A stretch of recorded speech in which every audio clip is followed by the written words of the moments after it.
నేను నాయని నరసింహారెడ్డి అనే నేను శాసనం ద్వారా నిర్మితమైన భారత రాజ్యాంగం పట్ల నిజమైన విశ్వాసం విధేయత చూపుతానని భారతదేశ సార్వభౌమత్వాన్ని సమగ్రత కాపాడుతానని తెలంగాణ రాష్ట్ర మంత్రిగా నా కర్తవ్యాలను శ్రద్ధతో అంతఃకరణ శుద్ధితో నిర్వహిస్తారని భయం కానీ పక్షపాతం కానీ రాగద్వేషాలకు కానీ లేకుండా శాసనాలు అనుసరించి ప్రజలకు న్యాయం చేకూరుస్తానని ప్రమాణం చేస్తున్నాను.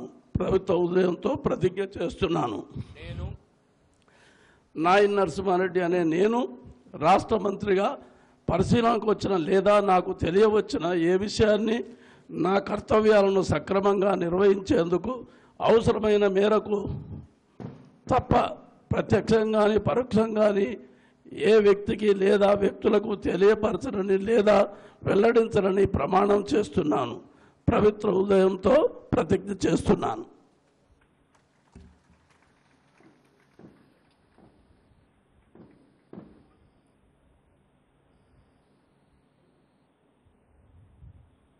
కల్వకుంట్ల చంద్రశేఖరరావు అనే నేను శాసనం ద్వారా నిర్మితమైన భారత రాజ్యాంగం పట్ల నిజమైన విశ్వాసం విధేయత చూపుతానని